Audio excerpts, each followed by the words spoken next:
എനിക്ക് കേരളത്തിന്റെ മുഖ്യമന്ത്രിയോട് ചോദിക്കാനുള്ളത്, നിങ്ങൾക്ക് എന്താ ഇത്ര ഈഗോ? നിങ്ങൾ മഹാരാജാവല്ലോ, ജനങ്ങൾ തെരഞ്ഞെടുത്താകല്ലേ നിങ്ങൾ? അവരുടെ കൂടി വോട്ടുകൂടി അധികാരത്തിൽ വന്നയാളല്ലേ നിങ്ങൾ? ആരോടാണ് ഈ ദാസ്യം? ആരോടാണ് ഈ ധിക്കാരം? ആരോടാണ് ഈ അഹങ്കാരം? ഈ പാവങ്ങളോട്, സാധാരണക്കാരായ പാവങ്ങളോട് സംസാരിക്കാത്തൊരു മുഖ്യമന്ത്രി എന്തിനാണ് കേരളത്തിൽ? നിങ്ങളെന്താ സംസാരിച്ചാൽ നിങ്ങൾ എന്തെങ്കിലും ഇടിഞ്ഞു താഴെ വീഴും? ഈ പാവപ്പെട്ട മത്സ്യത്തൊഴിലാളികൾക്ക് വേണ്ടി ഞങ്ങൾ വീണ്ടും യാതനയോടെ അഭ്യർത്ഥിക്കുന്നു, അപേക്ഷിക്കുന്നു. മുഖ്യമന്ത്രി ഇടപെട്ട് സംസാരിച്ച് ഈ പാവങ്ങളുടെ പ്രശ്നത്തിന് പരിഹാരങ്ങൾ. അപ്പോൾ ഓരോ പ്രാവശ്യവും കടലിൽ പോകുമ്പോൾ ക്യാച്ച് കിട്ടണമെന്നില്ല. അപ്പോ ഈ ബ്ലാക്കിൽ മണ്ണെണ്ണ വാങ്ങിച്ച് 130 രൂപയ്ക്ക് മണ്ണെണ്ണ വാങ്ങിച്ച് പലിശക്കാണ് മേടിക്കുന്നത്. കൊള്ളപ്പലിശക്കാരുടെ കയ്യിൽ നിന്ന് പൈസ മേടിച്ചത്, ആ പണം ഉപയോഗിച്ച് ബ്ലാക്കിൽ മണ്ണെണ്ണ വാങ്ങിച്ച് കടലിൽ പോകുമ്പോ പൈസ കിട്ടണമെന്നില്ല, തിരിച്ചു വരാം. പട്ടിണിയാകുമെന്ന് മാത്രമല്ല, വീട് കടക്കിണിയിലും ആകുകയാണ്. 2 പ്രാവശ്യം ഇങ്ങനെ പോയി തിരിച്ചു വന്നാൽ കൂട്ടക്കടക്കണിയിലായി കുടുംബം മുഴുവൻ.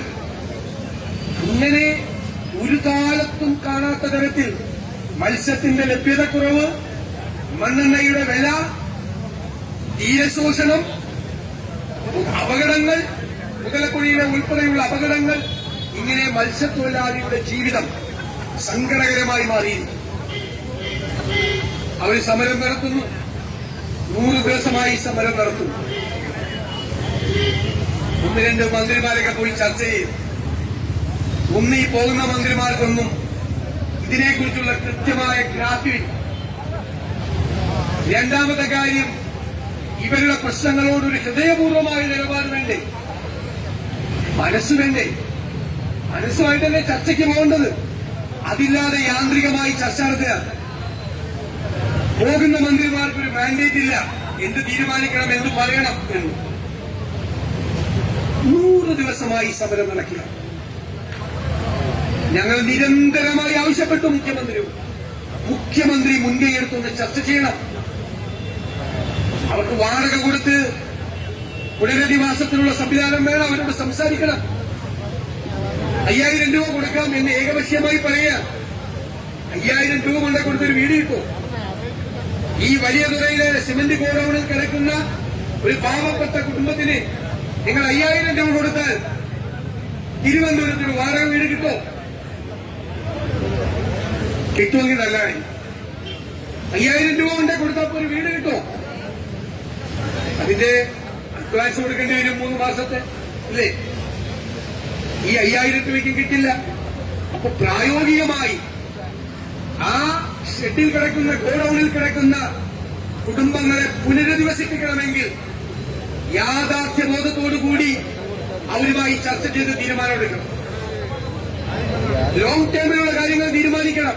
സ്ഥലം ഏറ്റെടുത്ത് ഈ സമരം കൊണ്ടൊരു കാര്യമില്ല. ഈ സമരം വന്നതിന് ശേഷമാണ് മൃഗസംരക്ഷണ വകുപ്പിന്റെ സ്ഥലമൊക്കെ അന്വേഷിച്ച് സർക്കാർ പോയത്. 4 കൊല്ലത്തിനിടയിൽ ഒന്നിനും പോയില്ലവരാണ്. അപ്പോ തീരുമാനങ്ങൾ എടുത്താൽ തീരുമാനങ്ങൾ സമയബന്ധിതമായി നടപ്പാക്കണം. എനിക്ക് കേരളത്തിന്റെ മുഖ്യമന്ത്രിയോട് ചോദിക്കാനുള്ളത്, നിങ്ങൾക്ക് എന്താ ഇത്ര ഈഗോ? നിങ്ങൾക്ക് എന്താ ഇത്ര ഈഗോ? നിങ്ങൾ മഹാരാജാവല്ലോ, ആണോ? 100 ദിവസമായി സമരം നടക്കുന്ന ഈ തിരുവനന്തപുരത്ത്, ഈ തലസ്ഥാന നഗരിയിലെ ആ സമരസമിതിയുമായി കേരളത്തിലെ മുഖ്യമന്ത്രി സംസാരിക്കില്ല എന്ന് പറയാൻ നിങ്ങൾ ആരാ? ജനങ്ങൾ തെരഞ്ഞെടുത്താകല്ലേ നിങ്ങൾ? അവരുടെ കൂടി വോട്ടുകൂടി അധികാരത്തിൽ വന്നയാളല്ലേ നിങ്ങൾ? എന്തിനാണ് ഇങ്ങനെ 100 ദിവസമായി ഞാൻ സംസാരിക്കില്ല? ആരോടാണ് ഈ ദാസ്യം? ആരോടാണ് ഈ ധിക്കാരം? ആരോടാണ് ഈ അഹങ്കാരം? ഈ പാവങ്ങളോടോ? ഈ പാവങ്ങളോടാണ്. ഒരു നിവൃത്തിയില്ലാത്ത, ഒന്ന് പോയി കാണാതെ പോയി, മനസ്സുണ്ടെങ്കിൽ ഒന്ന് പോയി കാണ്. എങ്ങനെയാണ് പാവങ്ങളെ കിടക്കുന്നതെന്ന്. അവരാണോ നിങ്ങളുടെ ശത്രുക്കൾ? അവരോടാണോ നിങ്ങൾ സംസാരിക്കില്ല എന്ന് പറയുന്നത്? നിങ്ങൾ പിന്നെ ആരോടാണ് സംസാരിക്കുന്നത്? നിങ്ങൾ ആരോടാണ് പിന്നെ സംസാരിച്ചുകൊണ്ടിരിക്കുന്നത്? ഇത് ഞാൻ ഇത്രയും വിഷമത്തോടുകൂടി പറയുന്നത് ഇതൊന്നും 2 പ്രാവശ്യമല്ല. നിയമസഭയിൽ പറഞ്ഞതാണ്. ആവർത്തിച്ച് ഈ സെക്രട്ടേറിയറ്റിന്റെ മുമ്പിൽ അവർ സമരം തുടങ്ങിയപ്പോ രണ്ടാമത്തെ ദിവസം എന്നെ ക്ഷണിച്ചിരുന്നു ആ സമരം. അന്ന് ഞാൻ മുഖ്യമന്ത്രിയോട് പറഞ്ഞു, മുഖ്യമന്ത്രി അതായത് ഏകദേശം 100 ദിവസത്തിന് മുമ്പ് മുഖ്യമന്ത്രിയെ ഇടപെട്ട് തീർക്കണം. നിയമസഭയിൽ പറഞ്ഞു. വിഴിഞ്ഞത്തവര് സമരത്ത് പോയി, അവിടെ വച്ചും പറഞ്ഞു സംസാരിക്കില്ല. പിന്നെ എന്തിനാണ് നമുക്ക് ഇങ്ങനത്തെ ഒരു മുഖ്യമന്ത്രി? സാധാരണക്കാരായ പാവങ്ങളോട് സംസാരിക്കാത്തൊരു മുഖ്യമന്ത്രി എന്തിനാണ് കേരളത്തിൽ? നിങ്ങളെന്താ സംസാരിച്ചാൽ നിങ്ങൾ എന്തെങ്കിലും ഇടിഞ്ഞു താഴെ വീഴും? ഞാനിങ്ങനെ ഈ ഭാഷയിൽ ഒരിക്കലും സംസാരിച്ചിട്ടില്ല. പക്ഷേ സംസാരിക്കാതിരിക്കാൻ നിവൃത്തിയില്ലാത്ത സാഹചര്യം വന്നതുകൊണ്ടാണ്. അതുകൊണ്ട് വീണ്ടും വിനയപൂർവ്വം അഭ്യർത്ഥിക്കുന്നു, ബഹുമാനപ്പെട്ട കേരളത്തിലെ പ്രതിപക്ഷത്തിനു വേണ്ടി, കേരളത്തിലെ ജനങ്ങൾക്ക് വേണ്ടി, ഈ പാവപ്പെട്ട മത്സ്യത്തൊഴിലാളികൾക്ക് വേണ്ടി ഞങ്ങൾ വീണ്ടും യാതനയോടെ അഭ്യർത്ഥിക്കുന്നു, അപേക്ഷിക്കുന്നു. മുഖ്യമന്ത്രി ഇടപെട്ട് സംസാരിച്ച് ഈ പാവങ്ങളുടെ പ്രശ്നത്തിന് പരിഹാരങ്ങൾ. അതെല്ലാം ഉറപ്പാണെങ്കിൽ ഈ സമരം കൂടുതൽ ആളിപ്പടരും, ശക്തിയായത് മാറും. അതെങ്ങനെ കൊണ്ടുപോകണമെന്ന് ഞങ്ങൾ ഇത്തരം കാര്യങ്ങളിലൊന്നും അനാവശ്യമായ രാഷ്ട്രീയം കലർത്താറില്ല. നിങ്ങളാണെങ്കിൽ അത് ചെയ്തേനെ, ഞങ്ങൾ ചെയ്യാം. കാരണം ഞങ്ങളുടെ ആഗ്രഹം സമരം ചെയ്ത് നിങ്ങളെ പ്രതിക്കൂട്ടിലാക്കണമെന്നല്ല. ഞങ്ങളുടെ ആഗ്രഹം ആ പാവപ്പെട്ടവരുടെ പ്രശ്നം തീരണമെന്നാണ്. അത് നെഞ്ചിൽ വെച്ചുകൊണ്ടാണ് ഞങ്ങളിത് പറയുന്നത്.